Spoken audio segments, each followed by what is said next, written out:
오늘은 라이프 코드라는 유튜버를 하고 계신 강연자분의 강의를 듣고 느낀 점을 좀 얘기를 해보려고 합니다. 개인적으로 2시간짜리 강의가 굉장히 마음에 들었어서 해당 내용을 요약하고 다시 말하는 연습을 해보려고 합니다.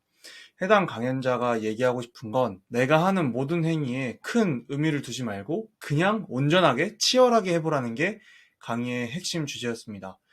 치열하게 해라 라는 게 어떤 목적이 있어서 나중에 내 목표를 이루기 위해 치열하게 살라는 게 아니라 그냥 그 행위에 치중하는 거예요.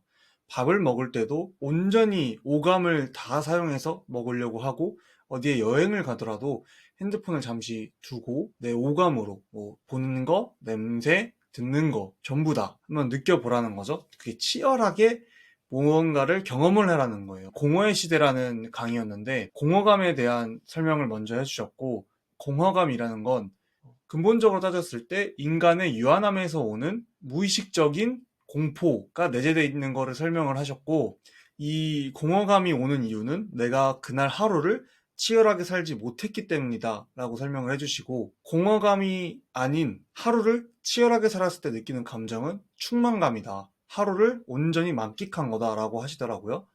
그걸 들으면서 내가 어떤 식으로 삶을 살아왔는지, 그리고 내가 공허함을 느낀 날은 언제였는지 한번 생각을 해봤어요. 여기서 말씀해 주시는 게 그 공허함을 느끼는 단위가 사람마다 다르다고 하는데, 누구는 짧고 누구는 길겠죠? 저 같은 경우는 한 일주일 정도에 그게 있는 것 같아요. 그래서 일주일 정도 삶을 열심히 살지 못했을 때 그 다음 주쯤이 되면 되게 공허함을 느끼고, 아, 나 좀 잘못 살았구나, 인생을 허비했구나라는 생각이 들더라고요. 그래서 이 공허함을 느끼지 않으려면 치열하게 살아야 된다. 근데 여기서 또 하는 말은, 살다 보면 누군가가 목표가 있는 치열함을 강조할 것이다 라고 얘기를 해요. 대부분의 사람들이 목표를 갖고 목적을 갖고 살아가는 거에 의미를 두고 의의를 두니까요. 그렇게 하지 말고 단순히 한다는 거에 내가 좋아하는 것, 혹은 내가 좋아하는 게 아니어도 돼요. 내가 무언가를 한다는 거에 치열하게 하라는 거죠. 내가 좋아하는 게 아니어도 돼요. 이 강연자분께서 설명해 주신 건 공부, 내가 노는 거까지도 다 포함이 돼요. 노는 것도 치열하게. 핸드폰을 들으면서 유튜브 계속 보면서 노는 거? 노는 거라고 할 수 없죠. 내가 정말 내 몸의 휴식을 위해서 취하는 그런 몸의 힘을 다 빼놓은 휴식, 이런 것들을 말하는 겁니다. 친구들과 같이 놀 때도 친구에게 집중해서, 요즘은 핸드폰 항상 많이 하니까 뭐 다른 사람이랑 카톡하다가 친구랑 얘기했다가 친구 이야기 들어줬다가 뭐 먹다가 다른 이렇게 하지 말고 그 친구의 뭐 고민 혹은 친구의 즐거웠던 경험들을 온전하게 공유를 하는 거죠. 그래서 집에 갈 때 느끼는 감정이 어떠냐에 집중하는 거예요. 내가 온전히 치열하게 삶을 살았을 때, 그날 하루를 보냈을 때 느끼는 감정이 충만한 감정이 느껴지고, 아, 오늘 몸은 힘들었지만 뿌듯하게 보냈구나 라는 거를 느끼는 거죠. 아마 직장인분들은, 저 같은 경우도 그럴 때가 있는데, 오늘 일을 내가 만족할 만큼 치열하게 했어 라고 느낄 때가 있거든요. 그때 저는 개인적으로 좀 진이 빠지기는 하지만 굉장히 그날은 잠이 잘 옵니다. 굉장히 스스로도 뿌듯하고 치열하게 살았다는 걸 느꼈을 때는 뭐 집에 가서 핸드폰을 더 하고 싶다거나 그런 게 없어요. 제가 또 들었던 이야기 중에 하나가 뭐냐면, 집에 와서 자기 싫은 거 있죠. 그거 그날 하루를 만족하지 못했을 때 주로 나타난다고 하더라고요. 오늘 하루를 만족하게 살지 못했을 때, 잠을 자기 싫고 내일이 더 기대되지 않고 이런 것들이 있다고 해요. 그래서 이 강의를 보면서, 아, 나는 치열하게 인생을 살지 못하고 있었구나 라는 생각을 했어요. 뭘 해도 확실하게 하는 그런 습관을 들이는 게 되게 좋을 것 같고, 그 다음에 이분은 최고치 인간이라고 하셨거든요. 생명에게 모두 공통한 건 시간이잖아요. 모두가 유한하고 그건 어쩔 수가 없어요.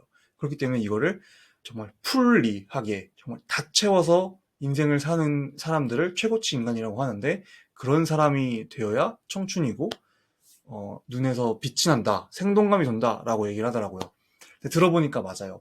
제가 살고 싶은 방향도 그런 게 아닐까 싶고, 이런 걸 하다 보면 이제 부와 명예는 같이 따라오는 거죠. 그러니까 부와 명예를 위해 치열하게 사는 게 아니라 단순히 내가 모든 것을 할 때 치열하게 살고 오늘 하루 돌아섰을 때 만족감을 느끼면 되는 거예요. 이게 답니다. 그래서 그냥 오늘 하루하루 최선을 다해서 삶을 살게 되면 된다는 거죠. 이렇게 살아야 자신이 좋아하는 게 무엇인지 진짜 알게 되는 거예요. 음악으로 비유를 해주셨는데, 내가 발라드를 좋아한다 라고 해서 다른 음악을 모두 듣지 않으면 난 편협한 시선으로 바라보게 되는 거죠. 내가 진정 발라드만 좋아하는 건가? 락은 안 좋아하나? 뭐 랩은 안 좋아하나? 힙합은 안 좋아하나? 이것들을 깊게 치열하게 고민을 해보고 경험을 해봐야 내가 진짜 뭘 좋아하는지도 알게 된다는 거죠. 저는 제가 뭘 좋아하는지 찾고 싶은 게 가장 크거든요. 그래야만 일을 열심히 할 수 있을 거라고 생각했어요. 근데 이분께서 말씀하시는 거는 그렇지 않아요. 지금 하기 싫은 일도 최선을 다해서 치열하게 살아보고 그 안에서 근본적인 쾌락을 얻은 다음, 그 다음에 개인적인 쾌락을 얻으려고 노력을 해야 되는 거죠. 2시간짜리 강의를 정말 처음부터 끝까지 놓치지 않고 봤었고 굉장히 마음에 들어서 저도 저의 생각을 이렇게 영상으로 남겨둡니다. 절대 남에게 흔들리지 말고 본인 스스로 기준 탄탄하게 세워서 치열하게 한번 살아보는 걸 목표로 하면 좋을 것 같습니다. 저 또한 그렇게 살겠습니다.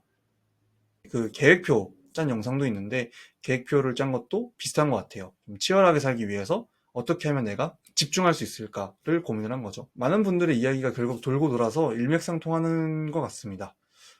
모두 행복하게 살았으면 좋겠습니다.